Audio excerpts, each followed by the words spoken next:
I'm a little out of breath because it took me forever to get a thumbnail because heavy books. Hello and welcome back to Cuckoo for Books. My name is Salva and today I'm going to be sharing my book haul from the Manila leg of the Big Bad Wolf sale. This was my first time visiting the Big Bad Wolf sale. I think it's come here a few times in the years past. The last one I think was in Cebu. I knew that it was open 24/7 and it was going to be around for maybe 3 to 4 weeks. So me and one of my very good friends, we went at around 12 midnight so that there wouldn't be that many people. We also went towards the tail end of the sale, so a lot of the good books or the, you know, highly prized ones were already sold out, but I still managed to find a few. I mostly spent my time in the 99 peso book table because I found a lot of vintage throwback books from my childhood and I basically stocked up on those. And if you guys stick around to the end of this video, I'm going to be giving 2 books away and I'm gonna share why I'm giving them away and why I was really happy to find them and why I don't want them and why I'm giving them away. Also, and I did not know what to make for this week's video, so I set up a poll, wrap up, review, or haul, and y'all voted for a haul on Twitter. So if I see comments or shade thrown about consumerism, y'all voted for it. So I'm just giving the people what they want. So without further ado, here's my experience at the Big Bad Wolf sale. This is literally the first thing I found, and please don't laugh. I'm really excited about this. Please don't laugh. How to Master Magic. So it's a kit. I've always wanted to learn how to do close-up magic, and I think this will be my summer project. I've always wanted to learn magic. I had one of these as a kid, but like the kiddie version, and this seems a little bit more legit, and I can tell because adults are on the cover versus kids. I'm gonna probably update you how my career as an amateur magician turns out, but this was the first thing I got and I was really excited. I also got this, which is J.K. Rowling's Wizarding World Creatures. Yet another attempt of the Wizarding World to get our money, and you know what? It worked. If you shine a flashlight through a blank wall, it'll project a scene from the book. So in this case, this is Dobby arriving, and I think it's just a really cool idea, and hopefully if I'm blessed in the future to have kids, I would like them to grow up knowing about Harry Potter. So I think this would be a good one. I'll just like shut all their lights off and be like, nope, we're not putting the lights back on until you learn all about the Wizarding World creatures. The last sort of childish thing I got was just a storybook. I don't care what age group I should be reading in. Like if I find a really cute storybook, I'll buy it and I'll read it for myself, even if it's for kids, because I enjoy it. I love books. So my friend bought this for his nieces and nephews. I bought it for myself because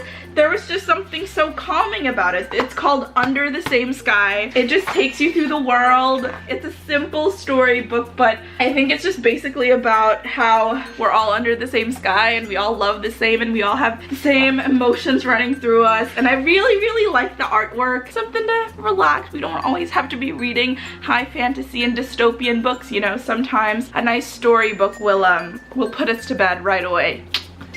Oh. The next book I got at the Big Bad Wolf sale was Troy, The Myth and the Reality Behind the Epic Legend. It's a coffee table book about the Trojan War. I thought that was a really cool way of learning about it because I do have my share of mythology books here, but let's be honest, I'm gonna resort to Wikipedia. So I thought this was a good sort of user-friendly way to look at it. And pictures! I'm coming off really childish in this video, I've noticed. Moving on to the proper novels of this haul, I love my historical fiction, and I got The May Bride by Susanna Dunn, and this is a novel about Jane Seymour, Henry VIII's third wife, and the only one who was able to give him his male heir. Stereotypically, she's been cast as sort of the most boring wife. So you've got the Catholic wife, Catherine of Aragon, the sexy homewrecker wife, Anne Boleyn, the boring wife, Jane Seymour, the rejected, did not last very long wife, Anne of Cleves, the little minxy wife, Catherine Howard, and the wife who survived, Catherine Parr. So Jane Seymour is usually pegged as the boring wife. She didn't really do anything. She just gave him a male heir and then died in childbirth because history remembers her as kind of boring and kind of plain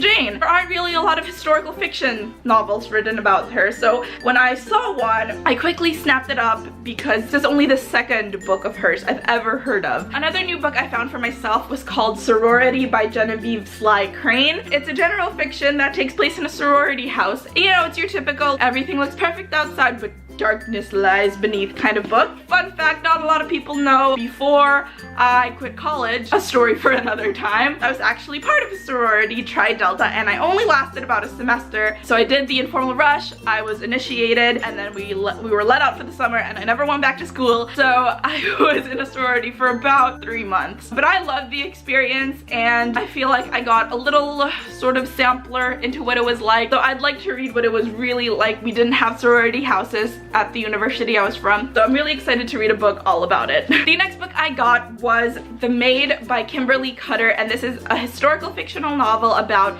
Joan of Arc. I've seen a lot of biographies and non-fictions about Joan of Arc, but not a lot of fictional takes on her aside from movies or TV shows or what have you. Joan of Arc is one of those people I've heard about my entire life. Catholic school, of course I've heard of Joan of Arc, but it wasn't until about 2 years ago that I really sat down and watched a documentary on her life. Oh, so that's what she's all about. But documentaries can only get you so far, so I'm excited to hear a fictional take on it and an entire novel about Joan of Arc. So I think I will be bringing this book with me during Easter holiday because I have been craving a historical fiction novel for the longest time. The next book I got, and this is the last sort of new find I found for myself, and it is The Devourers by Indra Das, and it's magical realism and it's set in India, so I'm always curious to find less Western fantasy books, and so I thought this would be a really good read. And also I just love the cover. And if you guys have recommendations about other Eastern based fantasies or East Asian based fantasies, then I am all ears. Drop them in the comments below if you have more recommendations.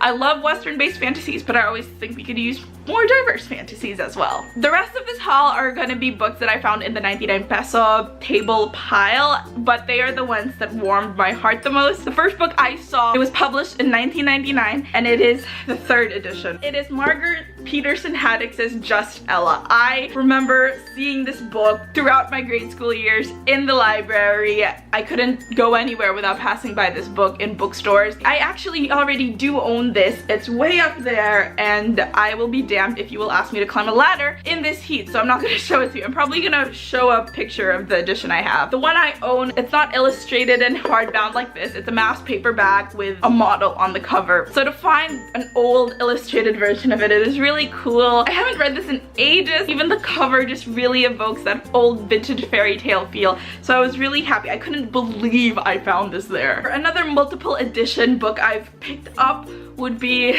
of course, Tamora Pierce. Tamora Pierce is the one author that no matter how many editions she comes out with, I will try to snap up. This is my 3rd copy of this particular book, Emperor Mage, because it's my favorite Tamora Pierce novel. It's from her 2nd series, The Immortals Quartet, and it's the 3rd book in that series, and it's my favorite book. Oh my god, I love it so much. Out of like her library of 20 published books, this is my favorite, so every time I see a new edition or a different edition of this book, I've just gotta pick it up. The next 2 books I got is kind of appropriate because of recent Netflix news that this series from our childhood or tweenhood, I don't know how old you are, there was news that this is going to be a series on Netflix. They're the Babysitters Club. This was my bread and butter growing up. Don't give me that Geronimo Stilton, don't give me that Magic Tree House. I thrived on Babysitters Club. I think my library actually started with a copy of the Babysitters Club. It was Mary Ann and the Little Princess. It was a hand-me-down from my cousin. It's always like finding a unicorn when I see a book in the wild. Christy plus Bart equals question mark. So it's interesting to see Christy get a love interest, don't you think? And this one is Claudia's first Thanksgiving. This is pretty early on because Dawn is not here yet from what I can see, and Mary Ann's got short hair. Leave a comment down below which Babysitter Club member you are. I've always been a Mary Ann, but I've always wanted to be a Claudia. Everybody wants to be a Claudia or a Dawn. I took a quiz recently though and it said I was Abby. Going off of the Babysitter's Club books, I also picked up Babysitter's Little Sister, number 89, Karen's Unicorn. It's my 6th or 7th birthday. I remember this clear as day. My godmother took me to National Bookstore. This was back when books this thin would be like 75 pesos. But she was like, yeah, get as many books as you want. And I was like, what? Really? So I just like got a huge chunk of Babysitter Little Sister. And I love Karen. Oddly, coincidentally enough, I grew up to have a sister-in-law named Karen, but I loved these books so much. Collecting the Babysitter's first books are less of like, oh my gosh, I'm gonna read this right away, and more of just like, I need these to add to my collection. You know, some people collect Pokemon cards. I collect old Babysitter's books, Sweet Valley High, Nancy Drew books. The last book I got, I